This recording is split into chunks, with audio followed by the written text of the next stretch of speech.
What's up, kings and queens? It's your boy Dan from Daft Previews, and I'm here to take you through the most comprehensive NBA player prop preview you are going to see for the Indiana Pacers versus the Boston Celtics Game 2. If it's your first time checking out the channel, I encourage you to subscribe because I do this every single day. I'll share my screen. We go through outline. We talk about all the players. We talk about their matchups. We talk about their form lines, their odds, fantasy things, what I like, what I don't like. And I do all this to give you all the information that you need to make the best bets possible. And I know for a fact a lot of you guys have been banging winners because you've been telling me. That comment section is full of you guys telling me that you guys have been cashing out. So I encourage you to subscribe if it is your first time checking us out.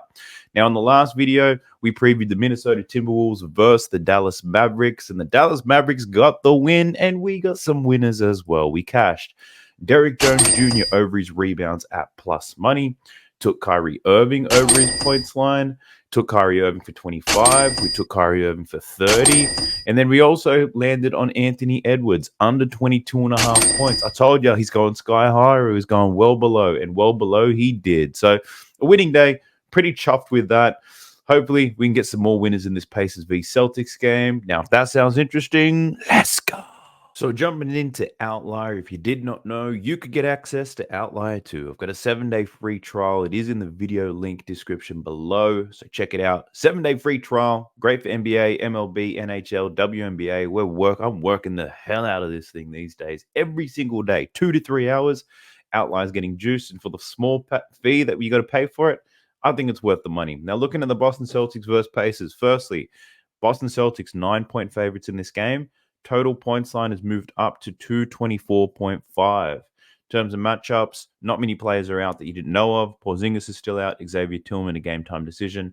Other than that, everybody is suited up and ready to go.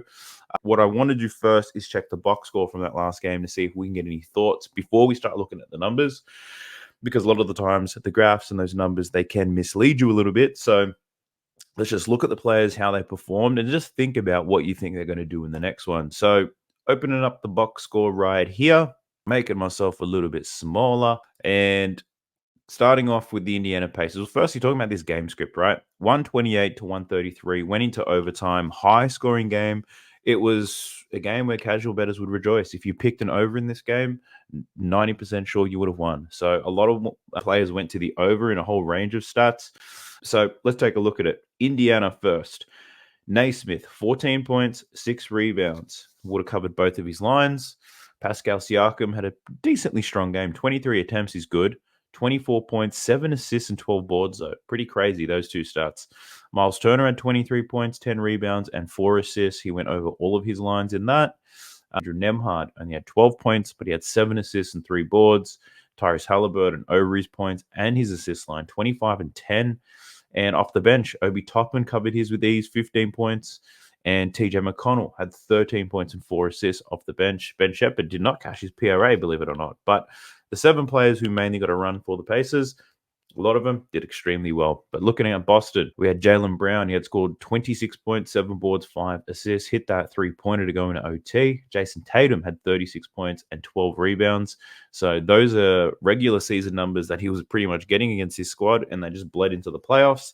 We saw Al Horford had a big game, 15 points, 6 boards. Derek White had 15 points. He went under his points line, but he had 9 assists and 6 boards in that game. Drew Holiday was huge. 28 points, 8 assists, and 7 boards. That's pretty wild.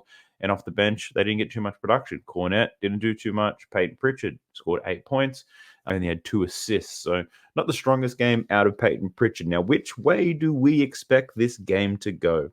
Well, Boston won that first game. They have dropped the game 2s in all the playoff game series they've had so far in this season. But I feel like if there's a chance for Indiana to win a game, they have to play the way they did in that first one, and they let that slip. So I think that's usually Boston drop a game. That's the wake-up call. I think how close that first game went, probably the wake-up call that they needed. So I think Boston runs away with this one. I don't know if Indiana can perform at that level again. So my thought process might be a little bit Boston biased, you could call it.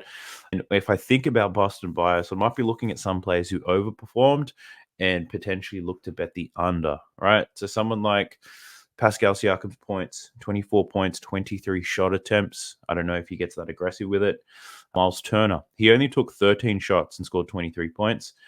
I don't think he can maintain a 69% field goal percentage, and he probably doesn't get that many rebounds either. So I could be looking at the under for Miles Turner or his Halliburton. I think the over in his points plus assists could be a good look. Usage rate sky high. Wasn't afraid to shoot it, which would have been my concern in game one. So depending on where his lines are at, we could look at an over in his points plus assists. Obi Toppin off the bench, 15 points. He was great, but he shot 75% from the field. So field goal attempts, the volume's not necessarily there. TJ McConnell took 11 shots is what you would expect him to get.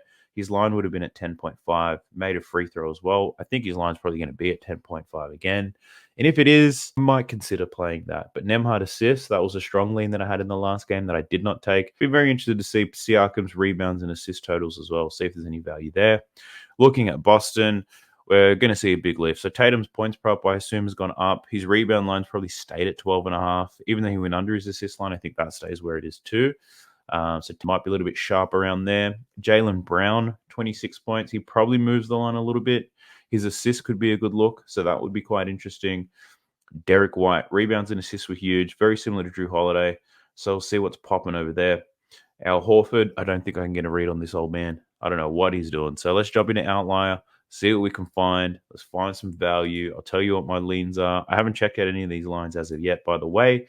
So what I'm reading, reacting is as unfiltered as can be. So starting with these these players, we'll start with Tyrese Halliburton. So Outliers telling us that the under 2.5 assists in the first quarter has got an 80% hit rate, minus 66, 166. Not great odds for a straight bet. But his points line, 19.5, it is now plus money. That 19.5, it over that, and it got all the way down to 17.5. It was bet all the way down. And then he scored 25 points anyway. So 25 points in that last game. Head-to-head matchups, done quite well against Boston, 5 out of his last 8. Played 40 minutes in overtime, so he probably got extra minutes that he normally wouldn't. Field goal attempts at 18, pretty decent. I think that's great to see an aggressive Halliburton. That does help in making these decisions. A lot of three-pointers taken, 14 three-pointers, making 6, which is pretty wild. I'd probably lean to the over because I only lent to the under last time because I was questioning how aggressive Tyrese Halliburton was going to be, especially at the start of a new series. But he was aggressive as hell. Took a lot of shots. So definitely leaning to the over. He didn't shoot the greatest percentage in the world, 44%. And I think that is definitely something that he can maintain. So it's really all about volume. 43% from 3, which is pretty good. It's higher than his average, I'd say. But it's really a lot of what's driving that is volume. So Tyrese Halliburton, if he's getting that type of volume, yeah, I do like the over. Let's check out his assist prop, 8.5. So that hasn't moved despite getting 10. But keeping in mind, there was OT played as well. He had 20 potential assists in that game. So he's cashed this line in 5 out of his last 8 games against the Boston Celtics. I'd probably lean over on this as well. But that's why I'm saying the points plus assists could be a good look. If he does fall short on the point side, I think the assist side, there's a chance that he could pick it up that way. Looking over his 8 games against Boston, every time he's covered this points and assist line, he's actually covered his points line. So if you adjust a points line there for Tyrese Halliburton, he'd probably cash this anyway. So to reduce the risk there, you can probably just look at points because there isn't a world where his assist line making up for his points, and you can see it over his last 10 games, gone over 4 times, and it's only his points which are really driving that. So yeah, I'd probably bind them. I'd probably just look to play the points as it is, because if my opinion is right and the Boston Celtics do cover, it's a 9-point spread in this game, then that probably means these assists for Tyrese Halliburton probably don't come as easy. The points, there's a little bit of room for regression. Even if he scores 5 less points, you're still going to cash this bet. So if I had bet Tyrese Halliburton, I'd probably be looking at the over. I'm not sure whether I love it that much, though. I want to look at his three-pointer prop, 3.5. It's plus 100 at the moment. 6 in that last game against Boston, but the 3 games prior, 2, 1, and 1. But in those coming back from injury, so minutes were definitely a concern. If we go back a little bit further, we can see he's averaging about 8.5 attempts against the Boston Celtics from three, and he's shooting them at a 36% clip. So if you're basing it off his averages over these games, the 3-point play isn't a great one. The recent game, there was a whole lot of volume in that. I'm not sure if he's going to be that aggressive. So I'm not willing to bet anything on Tyrese Halliburton, but if I had to, I'd be leaning to the over on his points. Next up is Pascal Siakam. So Siakam was quite aggressive, 23 shots in that last game. His points line, 20.5. He's cashed this in 4 of his last 10. Games against Boston, played them twice now, 23, then 24 points in that last game. He got 42 minutes, shot the ball 23 times, 52% from the field, didn't make a free throw or a three-pointer. So all of these are straight twos. Man is getting buckets. Now, the 52% that he's shooting from the field, it is a lot higher than he has been. Actually, it's in line with he has been. 53% from the field, my bad. I think the biggest difference there for Pascal Siakam really has been the volume. 23 shots, the most shot attempts he's taken so far in this playoffs, I'm pretty sure. Let me double check the Milwaukee stats. No, he had the opening game of the playoffs, he took 25 shots. Then he took 23 shots, and then he never got back over 20 until more recently. So the volume, very high. The difficult thing here with Pascal is I can't guarantee the volume is going to be there. So not overly interested in the points prop. Might have been a guy that he took 20 plus shots in that last game, but his rebound line at 7.5. So he was great in that last one, had 12 rebounds. First time he matched up with Boston, he had 6. Those 12 rebounds came from 16 rebound chances, 3 offensive and 9 defensive rebounds. That first game was played with a lot of pace too, very quick. It's not that Boston were missing everything. It was really just the pace of that game. Both teams were just letting it fly. Everybody was collecting some boards. Now, if I think about the pace in this game, the Boston Celtics, I think they can play that pace. But my concern is if they play at that pace, that's the only chance that Indiana has to win. So would it be wise to potentially slow it down?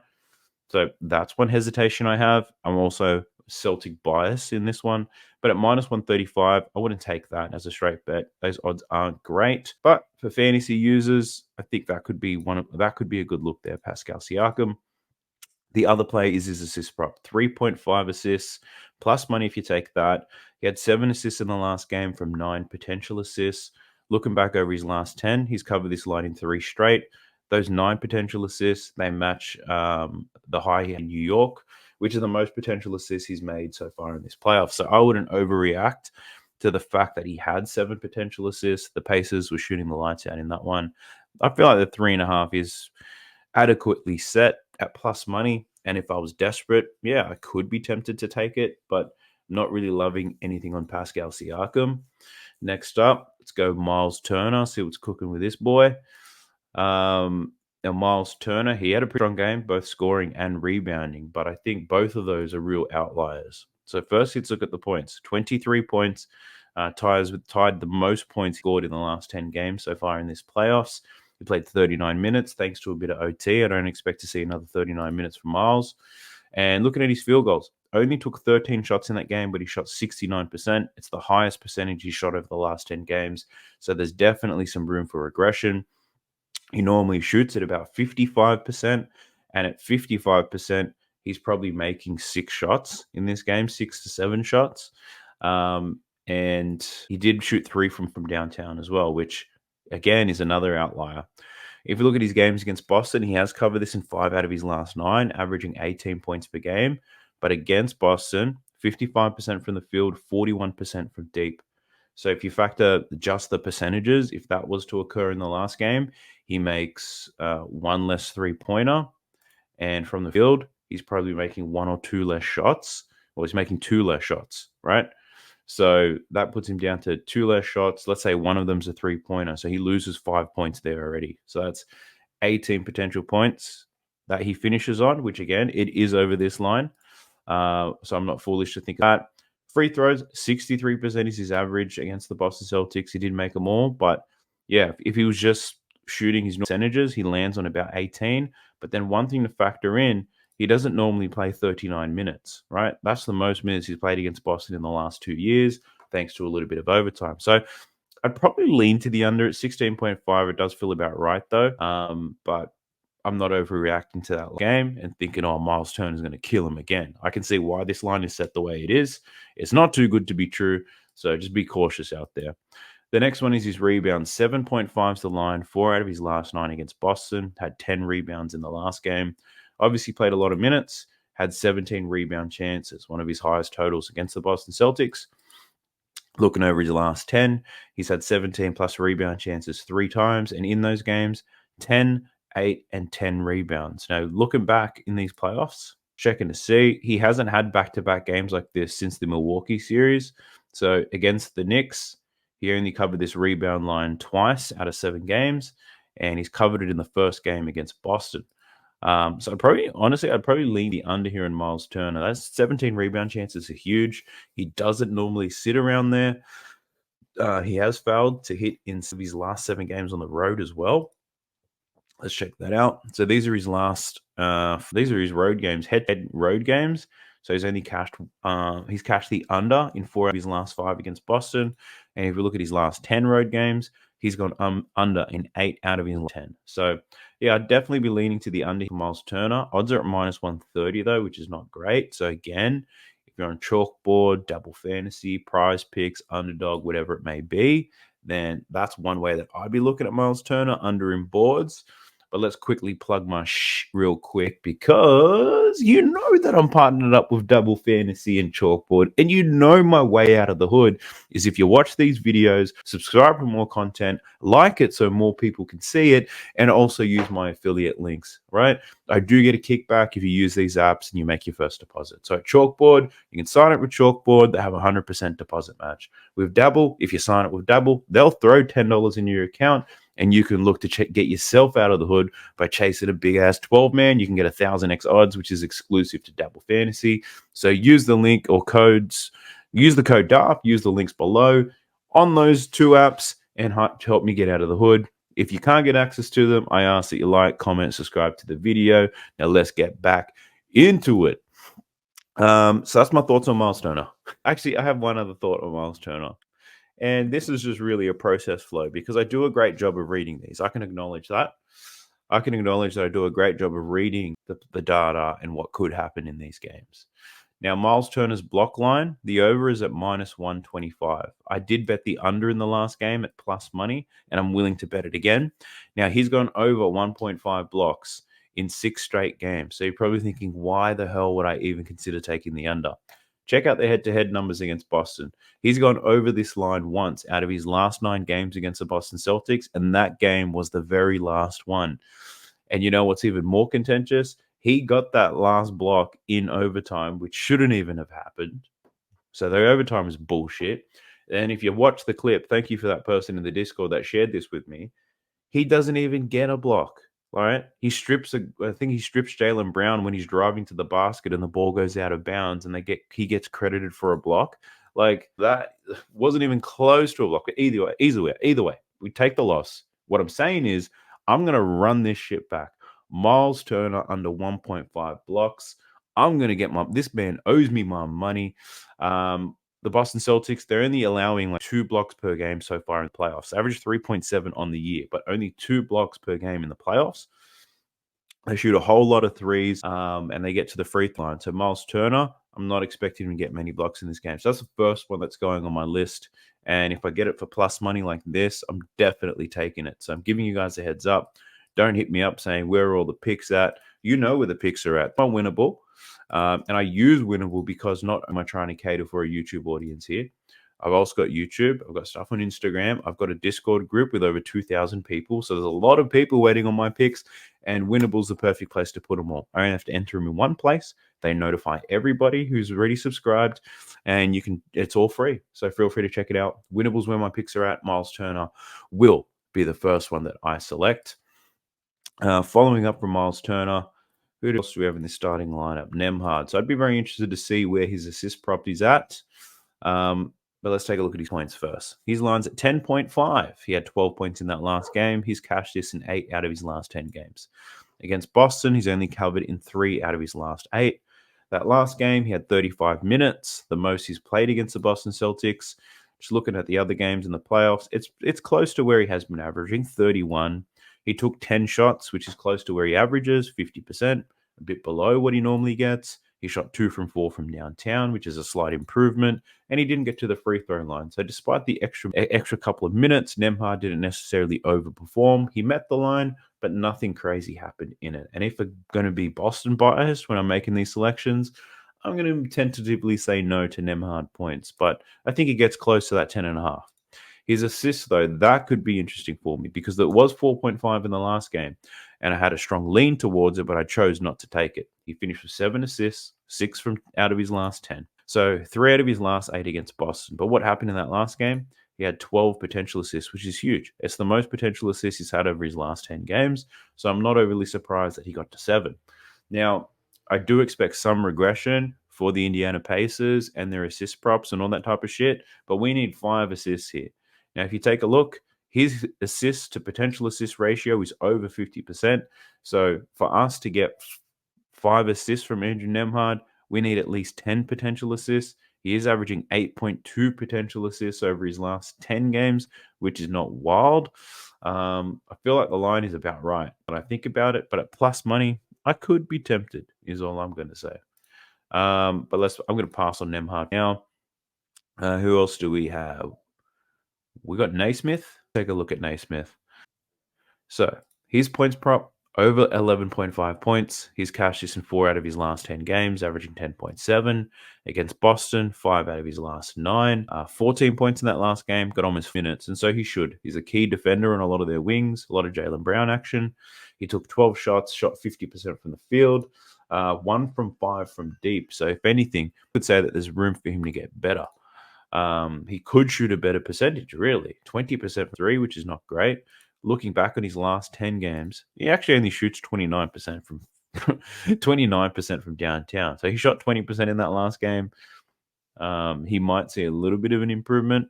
So getting a lot of damage done on the inside. 12 attempts, though. That's the most attempts he's made in the last 10 games. And until we can see some consistency here from Aaron Naismith when it comes to his attempts, I'm not interested in looking at that point spot right now. But looking at his rebound prop, that could be some interest. 4.5. He had 6 rebounds in that last game. Only had 8 potential rebound chances, though. That's not very high. You could say that he was lucky to finish on 6. So if Aaron Naismith boards, I'm not dancing with that at all. I'll pass. Thank you, sir. Let's get to some of these bench boys. McConnell. So TJ McConnell had his points and assists in that last game. Very strong lean. I ultimately chose not to bet it because I didn't know how this first game would go. And then I watched him hit it, and I watched myself lose on Miles Turner blocks. So be it. Now, his line is at 9.5. Let's go. Okay. Now, this could be real interesting.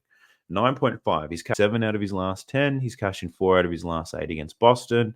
Minutes, though, if he's getting at least 20 minutes, check this out. 8 games against the Boston Celtics, he's only covered in 4, but he covered in the 4 games where he saw at least 20 minutes, 10, 18, 12, and 13. Looking at his last 10 games, we can see he's averaging 20.8 minutes per game. So this Indiana team been great getting their bench involved. Then early in the series, that bench gets a real good run. He got 22 minutes in both game 1 and 2 against the Knicks, and the Pacers lost both of those games. Got almost 25 minutes in that last game against Boston. I'm not too sure if he played any minutes in OT, but either way, if he's getting around 22 minutes, I can be satisfied. And why is that? Because TJ McConnell shoots over 50% from the field, and if he gets 10 shots, he's making 5 of them. Doesn't get to the free throw line, doesn't shoot many three-pointers. So it's really about getting 10 shots on the inside. And the way the Boston Celtics are playing at the moment, they're kind of letting Halliburton and TJ McConnell get off a little bit. So at 9.5 points for TJ McConnell, I'm going to do some line shopping if I can get odds good enough. I don't mind that. The other look there is for his assists. 4.5 assists for TJ.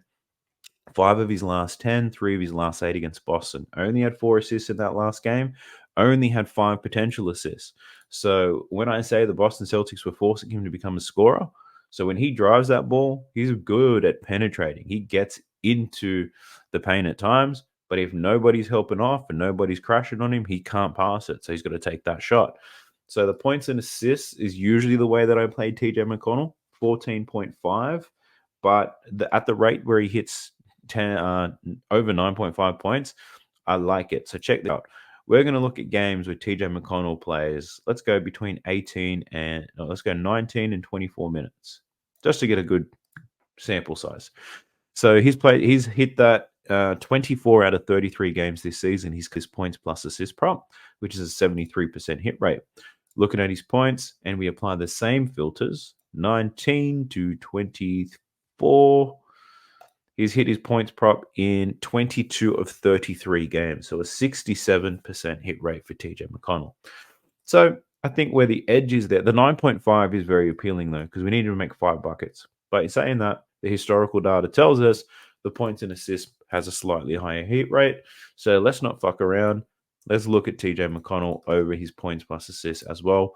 You're also getting better odds, but you need 10 points and 5 assists. Is pretty much what you need for a straight bet. So at 14.5 at minus 105, let's dance. I don't mind that for TJ. The other man I want to look through is Obi Toppin. Now, Obi Toppin, I did take the over in his points prop, and it did cash.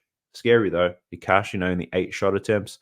But looking at his points prop, it's still at 8.5, but the value is not the same as it once was.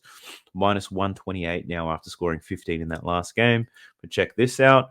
6 straight games now against the Boston Celtics. He's covered this points line. He's averaging 12 points against them. That 15 was the most that he scored against the Celtics.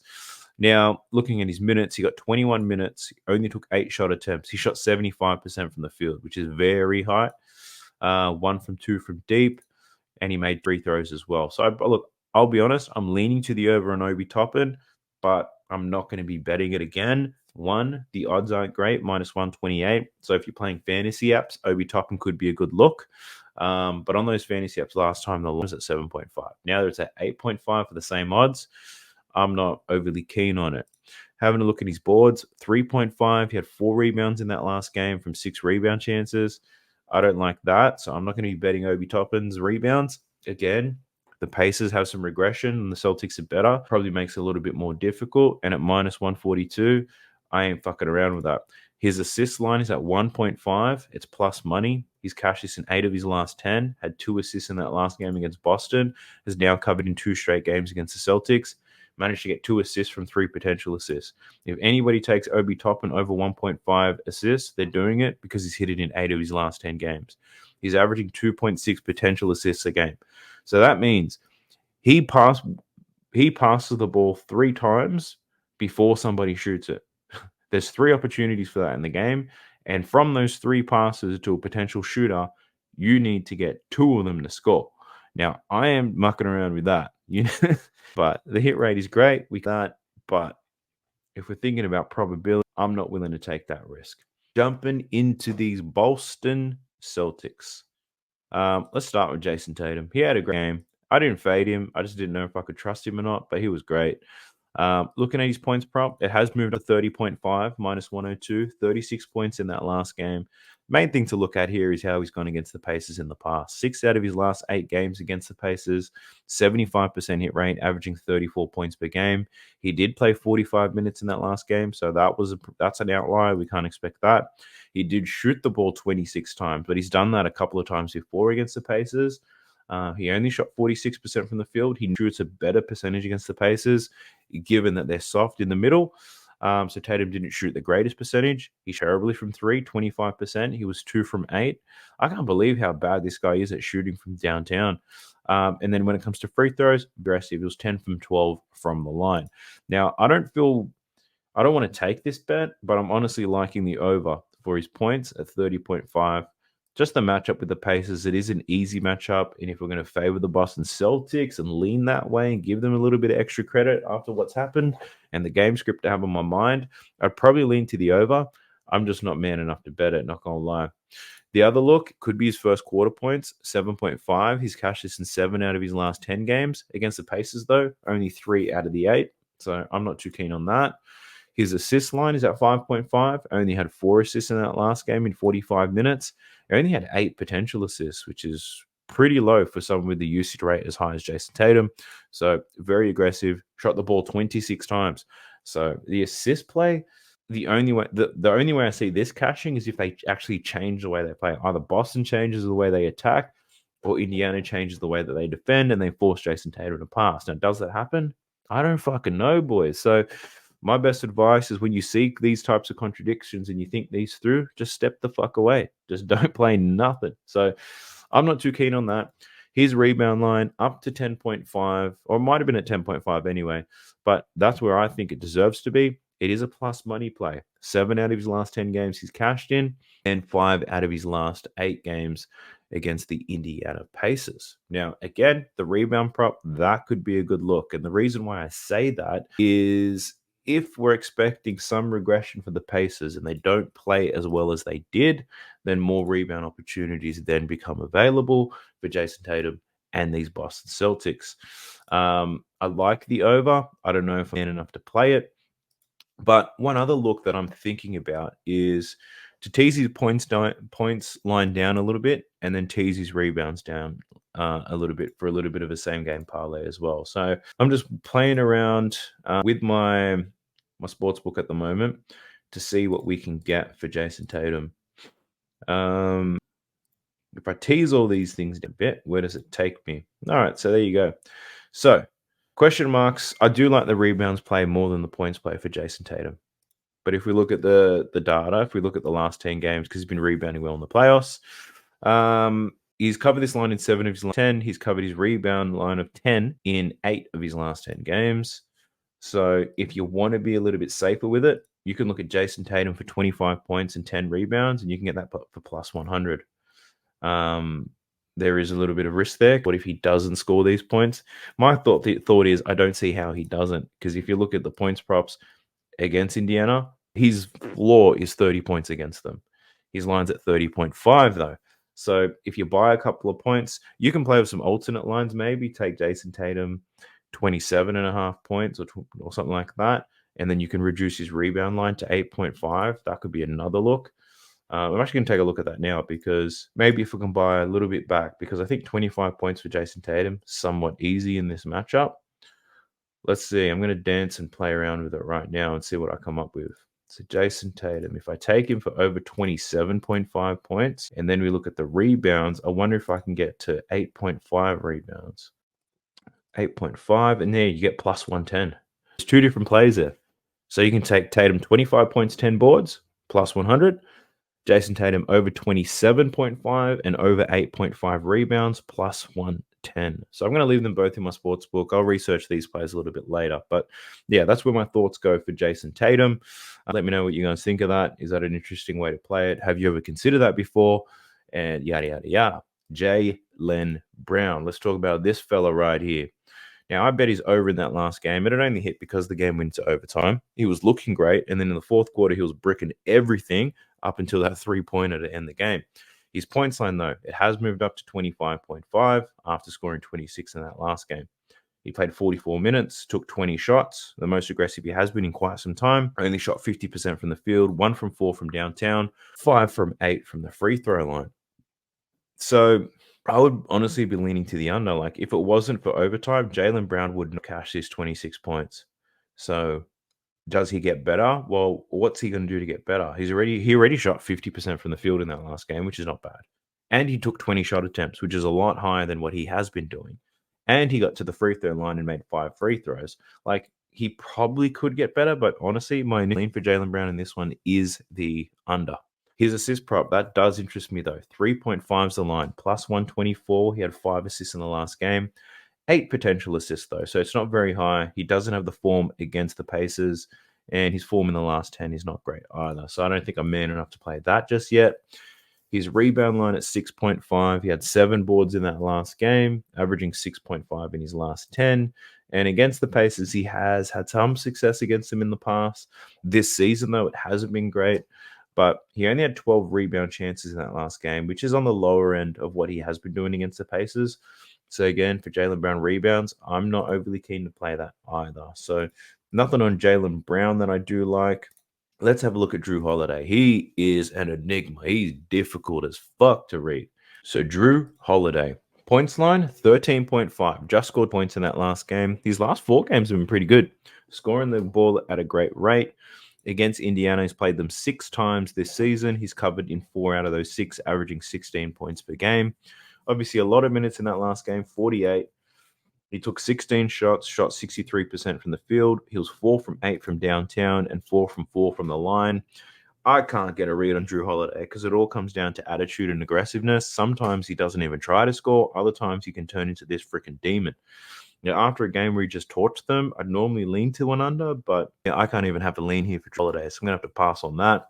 His assists and rebounds could be a good look, though. 4.5 assists is a line. It is juiced, minus 132.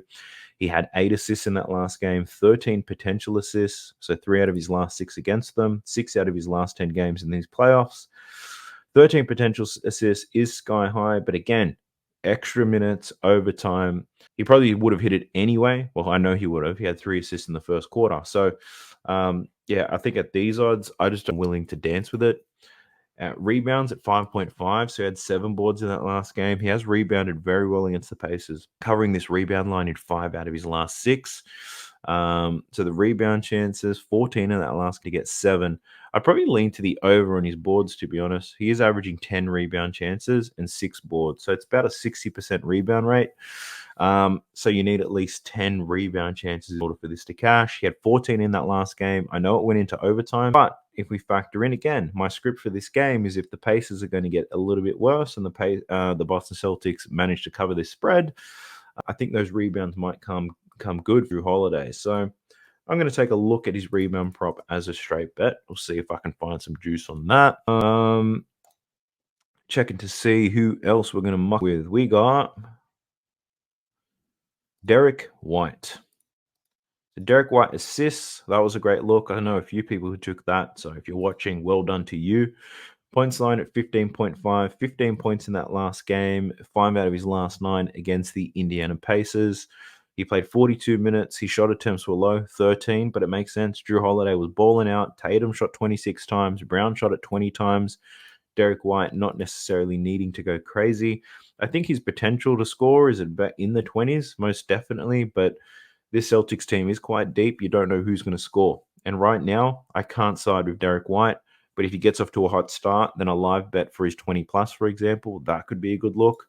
But let's look at his assists. 4.5. The line hasn't moved, but it's at minus 148, which is terrible. 4 out of his last 10 games, 9 assists from 12 potential assists against Indiana. In the past, 5 out of his last 9. 3 straight games he's covered against the Pacers. His potential assist volume is not high, but when he makes these passes, a lot of the time they're going in. So 6.6 potential assists as an average, but he's getting over 5 assists in those games. So whoever he's passing the ball to, he's got to do more of those. What this means is you don't necessarily need high potential assist numbers for Derek White. So I definitely lean to the over here, but at these odds, not for me. But if you're looking at some of those fantasy apps, that's definitely one way that you can take the play for Derek White. Lastly, his rebounds, 4.5. It is a plus money play. 6 boards in that last game against Indiana. 3 out of his last 9 games against them. He's averaging 4.1, though. Only had 8 rebound chances and managed to get 6 over his last 10, 5 of his last 10. So I've got no lean here on Derek White when it comes to his rebounds. If you had to bet Derek White, I'd say the assists, maybe even points plus assists. But yeah, I think the assists are a good look. It's just odds for them aren't terrific. Let's look at my mate, old man Al Horford. Shout out to you, Josh, from Land Your Bets. We both took his under in his PRA in that last game, and we got absolutely smoked. Al Horford, his points line, 11.5 in this game. He's covered in 2 straight. Who would have guessed? 15 points in that last game, played 40 minutes. Those knees are going to be sore. He shot 5 from 15, 33%. He took 12 3-pointers and only made 3 of those suckers. They were giving it to him, that's for sure. Him shoot, he only connected on 3. So what I'm thinking here, if they're going to leave Al Horford open from downtown, the 3-point look ain't too bad. Over 1.5 3-pointers at minus 119. We know that Kristaps Porzingis, he's still not ready to come back, I don't believe. No, he's still out. I'm pretty sure it's another game. So for Al Horford, if this man's going to shoot 12 3-pointers, and now I want you to think about this. What do you think the Boston Celtics coaching staff are telling Al Horford right now? Keep shooting that shit, boy. Shoot that rock. Don't be afraid. Let it fly. If you open, take it, right? They're not going to tell him to pass it to somebody else. Jason Tatum can't shoot 3-pointers anyway. So Al Horford, over 1.5 3-pointers. I know he attempted 12, but god damn, surely he can do this. Now, against the Pacers, he's covered this in 3 straight games. The 2 games prior to that, he only attempted 5 and 4 attempts. If you look at the season, He's hit this line at only 49% rate. But the big thing to call out here, he's shooting 3-pointers at a 40% clip. In that last game, he only shot 25%. I know he's probably not going to take 12 attempts again, but at 40%, you only need 5 attempts from Al Horford. And if Al Horford's going to get at least 30 minutes in this game, let's check that out.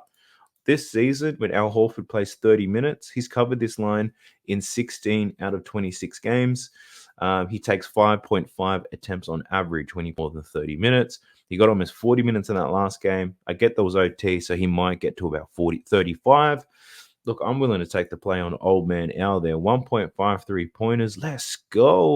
Looking at his rebounds now. 7.5 for old man Al. Checking out that last game, he had 6 boards despite the 40 minutes, 15 rebound chances.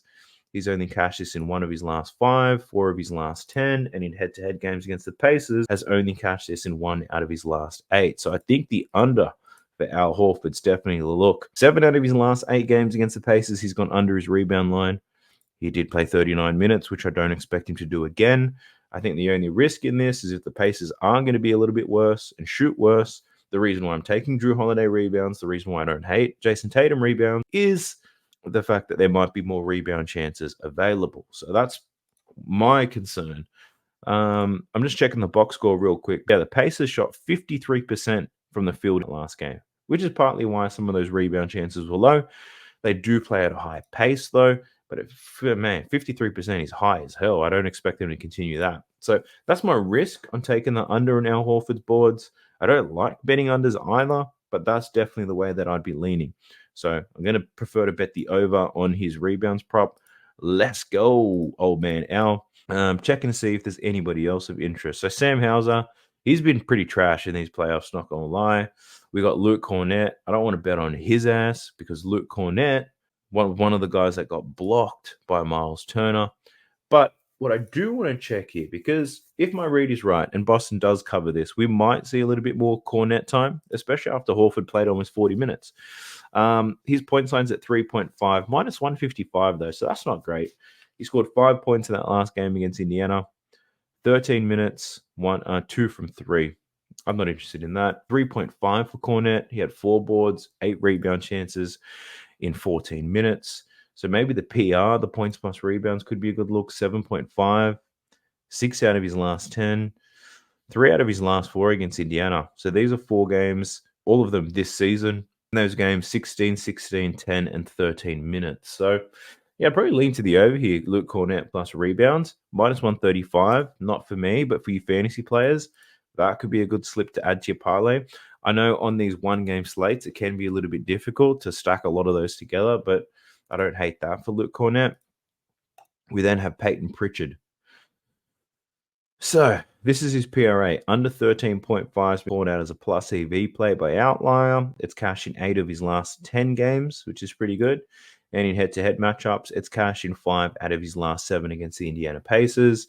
If you remember the way I previewed this last time, the Pacers are good at defending 2 things. But nothing to do with white guys, but they're good at defending point guards and they're good at defending 3-point shooters. Peyton Pritchard is a white guy, a point guard, and a 3-point shooter. So he has had his challenges against the Pacers. His point sign's at 8.5. He got 8 in that last game in the 22 minutes. 3 from 4, so he didn't take a whole lot of shots. Looking at his assists, 2.5. Pretty low, but he only had 2 assists against the Pacers from 2 potential assists. So I can get the angle for the under in his PRA. My concern is if Boston are really swinging on these guys, he could get more run, or he could be part of the run, right, and just play extra good. So I'm not interested in fading Peyton Pritchard today. I think there is a risk that he plays quite well. I think there's a chance that he does. Outside of that, there's no one left on this damn roster for me to preview, if I'm being honest with you. Quick recap of the leans that I have so far. And I know a lot of people are like, where are the leans? Where are the leans? Where are the leans? It's coming, my boy. But hopefully you watched this video. You took some notes. You had your sports book out. Or you're using Outlier at the same time as I do so you can study the way that it's getting done. These are the leans. Miles Turner under 1.5 blocks. TJ McConnell over 9.5 points. TJ McConnell over his points plus assists. Drew Holiday over 5.5 rebounds. Al Horford over 1.5 3-pointers. And then the Jason Tatum plays 25 points, 10 boards, plus 100, or over 27.5 points and over 8.5 boards, plus 110. Haven't decided which one I'm going to take of those, but most likely there will be a Jason Tatum play. Outside of that, I appreciate you if you made it this far. Let's hope we can cash out. Check out Winnable, because if I do find anything outside of recording this video, that's where I'm going to share and update the bet. So best of luck to you. I appreciate you for making it this far. Let's go. Sub to the channel cause your boy's getting busy. Coming to you live from the west side of Sydney. We've got the free picks and the juice on the daily. It's all free, you don't even have to pay me.